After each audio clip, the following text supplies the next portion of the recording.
Jadi ikut sejarahnya saya ni memang besarkan di sini lah. Kira di laut ini tempat kita kalau masa muda-mudanya mancing. Jadi dalam hutan bakau ni lah saya memancing. Jadi perubahan dahulu dan sekarang ni nampak ketara.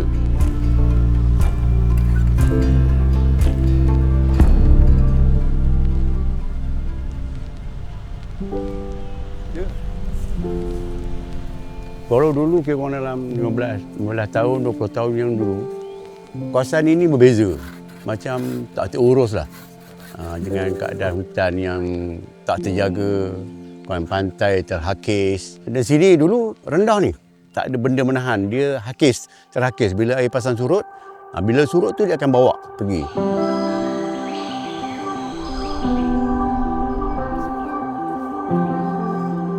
For the coastal community, actually mangroves they are more than just a tree. Especially their root system serve as the shelter, protecting the small fishes. They are also the area, the shellfish, such as the clams, the blood cockles, they will be hiding near to the mangrove roost area. Without the mangrove roots trapping the sediment, the fishes has nowhere to go. And then the clams has nowhere to land themselves and the fishermen are unable to harvest them. Without the mangroves to trap the sediments, we are losing our land. Mangroves, they are the first line defender. Without the mangrove protecting the land, if the storm surge happens or the extreme weather happens, the level of the disaster is really, really great. Dalam. Perbezaan yang bandingkan dulu dengan sekarang, setelah banner skrin ini, pokok bakau yang kita tanam semua nampak semakin pulih dan cantik. Jadi tidak seperti dulu.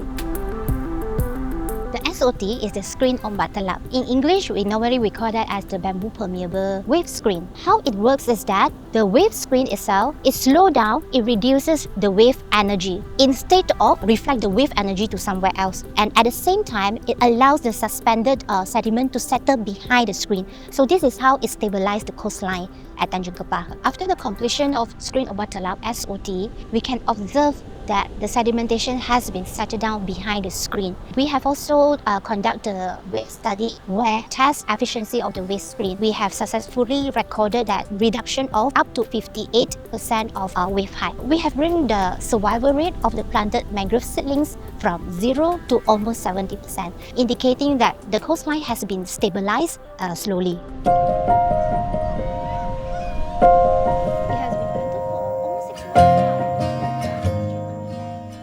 Yayasan Hasanah, in collaboration with the Ministry of Finance, chose to support the Tanjung Kepah Mangrove Action Project because it addressed a critical gap in many coastal conservation projects. So many replanting projects have low success rates and the underlying issues are not addressed. They investigate the underlying issues first of the areas and then they came up with an innovative solution to solve the problems prior to planting or replanting the mangroves.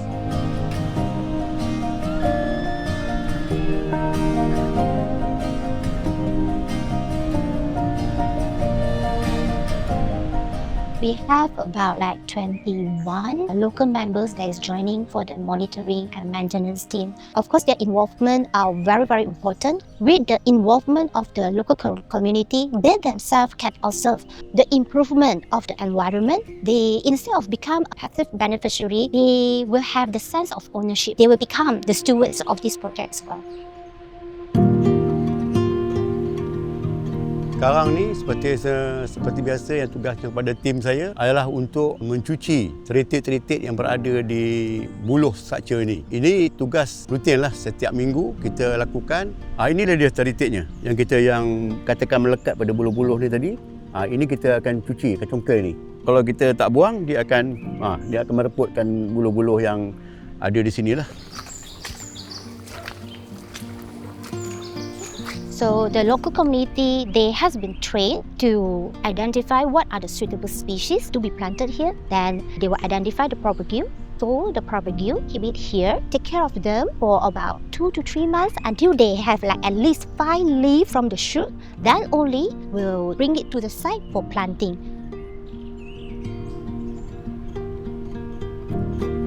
setelah saya dan kumpulan saya melibatkan diri dengan menjaga SOP ini, jadi ia mendatangkan kesan yang terbaiklah kepada diri, terutama kepada diri saya sendirilah. Kalau dulu kita tengok macam hutan bakau apa semua ni macam tak ada bernilai, tak ada berharga. Jadi sekarang ni kita bila nak usik, contohnya kalau kita nak patah dahan pokok bakau tu pun dia punya kesan pada timbul kesedaran kepada diri saya sendirilah tentang berharganya hasil-hasil hasanah yang ada di tepi pantai ini, terutama sekali pokok bakau. Benda ni dibayar gaji pada kami pun kami rasa macam bertanggungjawab jugalah untuk menjaga struktur ini. Ya. Ini kalau ikut dari segi penambahan pendapatan penduduk setempat lah, saya nampak sekarang ni bukannya penduduk tempat saja, orang luar pun datang ke sini untuk cari kerang bertambah, dan juga apatah lagi orang nelayan yang kerjanya ke laut mencari kerang, hasilnya saya rasa bertambah. Saya berharap agar kawasan perairan Tanjung Kepah ini dapat kekal seperti ini dengan usaha sama yang kita terbina SOP ini, dan saya juga berharap agar hasil pendapatan nelayan-nelayan yang berada mencari rezeki di pantai ini akan kekal seperti biasa hingga ke generasi yang akan datang.